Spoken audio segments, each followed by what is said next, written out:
سلامونه دوستانو، هیله لرم چې روغ جوړ او خوشحاله به یاست. په نن ویډیو کې تاسو ته د واتساپ فنګر پرنټ لاک طریقه درښیم چې څنګه کولی شو چې په واتساپ ته فنګر پرنټ لاک ولګوو.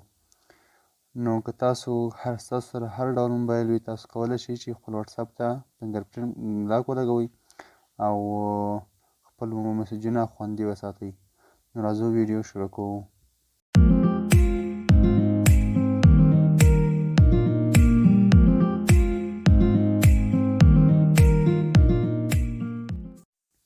د ویډیو شروع کېدو دمخه که تاسو زموږ چینل نه یې سبسکرایب کړی، زموږ چینل سره ضرور سبسکرایب کړئ. ورسره په خوا کې د بل آیکن باندې ضرور کلیک وکړئ چې زموږ هره ویډیو تر تاسې پورې زر ورسیږي. نو ملګرو، هغه څوک چې غواړي واتساپ لاک کړي یا واتساپ چټ لاک کړي چې ملګرو سره چټ کړی وي، نو که ستاسو سره هر ډول موبایل وي، تاسو دغه ویډیو ضرور اخره پورې وګورئ. تاسو به انشاءالله دغه طریقه زده کړئ. نو دلته دوستانو دغه شانتې واتساپ ته لاک پالو او دغه لاک دوستانو دوه ډوله ده. که تاسو غواړئ چې واتساپ چټ لاک کړئ، هغه هم لاک کولی شئ، او که غواړئ چې مکمل واتساپ لاک کړئ، هغه هم لاک کولی شئ. نو اوس راځم دوستانو، هغه موبایلونه چې فنګر پرنټ لري، نو هغه ته ټول ته دغه سیسټم په واتساپ کې شته. نو زه راځم واتساپ ته راغلم او واتساپ ته چې کله تاسو داخل شوئ، دلته به تاسو راسئ، 3 ډاټ باندې به کلیک وکړئ او سیټینګ ته به لاړ شئ. هغه ملګري چې فنګر پرنټ نه لري موبایل یې، هغه لپاره زه یو اپلیکیشن درښیم چې 3 MB سایز لري او ډېر ښه اپلیکیشن د هغه څخه هم تاسو کار اخیستلی شئ. دلته به راشئ اکاونټ ته. اکاونټ چې کله راغلی، لومړی پرایویسي، په دې به کلیک وکړئ. بیا به لاندې لاړ شئ فنګر پرنټ لاک. دا به دوستانو داسې بند وي، ان لاک به وي، دا به تاسو آن کړئ. دلته تاسو ګوته وغواړي و تاسو ګوته کنفرم کړئ. نو دلته به دوستانو تاسو ته ټایم درکړي. دلته دوستانو تاسو اوس ګورئ، دلته مثال زه 30 منټه انتخاب کوم، 30 منټه. که تاسو غواړئ چې 30 منټو کله چې تاسو واتساپ ته داخلېږئ، تاسو څخه فنګر پرنټ لاک غواړي، او کله چې دا 30 منټه انتخاب کړئ، 30 منټه د 30 منټو د مخه یعنې 20 منټه وتلي، 25 منټه وتلي، 10 منټه وتلي وي، کله چې واتساپ ته داخلېږئ نو تاسو څخه بیا کوډ نه غواړي. کله چې 10 منټه پوره شي که نه، هغه نه وروسته تاسو څخه بیا کوډ غواړي. دلته تاسو لومړی انتخاب کړئ، یا کله چې تاسو واتساپ ته داخلېږئ ډایرکټ به تاسو څخه کوډ غواړي. د لومړی انتخاب کړئ، دغه صحیح ده. نو دا کار چې کله خلاص شو، نو اوس بیا دوستانو تاسو کله چې د واتساپ ته داخلېږئ، ګورئ داخلېږم واتساپ ته، ما څخه د ډایرکټ کوډ غواړي. نو دغه یوه طریقه وه دوستانو. بله طریقه دغه د پلی سټور ده. پلی سټور ته چې کله راغلئ دوستانو، تاسو دلته پر سرچ کې ولیکئ واتساپ فنګر پرنټ لاک، په سکرین باندې ښکاري، دغه ولیکئ. دغه چې کله تاسو سرچ کړئ، نو دوهمه اپلیکیشن تاسو انسټال کړئ. دغه یو ښه ده دوستانو.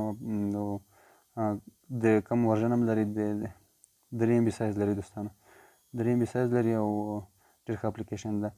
نور چې دي که نه، هغه سایز یې غټ ده. دغه کله تاسو ډاونلوډ کړ، دغه چټ لاکر فور په واتساپ، دغه به تاسو اوپن کړئ. هم چې کله اوپن کړ، نو دلته به دوستانو تاسو ته اوس کوډ صفحه راواخلئ.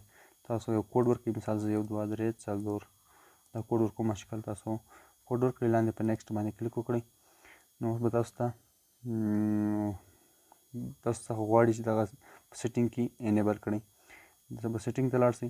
سیټینګ کې به دلته تاسو په انسټالیټ سروس باندې کلیک وکړئ. دلته به تاسو دوستانو په چټ واتساپ چټ لاکر باندې به کلیک وکړئ. دا به تاسو آن به یې کړئ. دلته بیا الاو باندې کلیک وکړئ.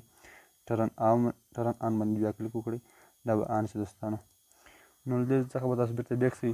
اوس دوستانو کوم واتساپ کې کوم چټ ملګري دي که نه، هغه تاسو لکول غواړئ که نه، دلته به د جمع نښان باندې به کلیک کوئ. هغه کوم یو چې ګروپ غواړئ، هر یو چې تاسو غواړئ که نه، نو هغه باندې کلیک کوئ. تاسو به ډایرکټ دلته لاک کېږي، دلته به تاسو ته راخلي. زه ګوره دلته جمع نښان باندې کلیک کوم. واتساپ ته بیا یم، واتساپ کې به زه ګروپ انتخاب کوم. ورته ما ګروپ انتخاب کوم، بیا بل ګروپ انتخاب کوم. دغه دواړه ما انتخاب کړ دوستانو. اوس بیا دلته زه بیک کوم، بېرته راځم دې ته دوستانو. اوس به هغه کوډ غواړي، کوډ به زه ورکړم. ګوره دوستانو، دغه چې تاسو ته ښکاري، دغه دا ګروپونه چې دي، واتساپ ګروپونه دا دواړه تیار لاک دی ویني دغه لاک دی کله چې دغه بیرته خلاصول غواړئ لاک یعنې بیرته لاک خلاصول غواړئ د کلوب په نشان باندې کلیک کوئ بیرته به خلاصیږي یو نیم ایډز راځي هغه ایډز تاسو بیرته بندوئ بیرته ختموئ او کله چې دغه دوستان دا لاک وي که نه نو زه اوس راځم واتساپ کې هغه ته داخلیږم ګروپ ته نو ډایرکټ به زما څخه لاک وغواړي کوډ به راڅخه وغواړي دوستان دغه هم ډېر ښه خوندور لاک دی اپلیکیشن د دوستانو د ضرور درسره انسټال کړئ او که ویډیو مو خوښه شوې ویډیو در سره ضرور لایک کړئ له ملګرو سره هم شیر کړئ تر بلې ویډیو پورې د الله په امان ښې چارې ښه وختونه الله مو مل شه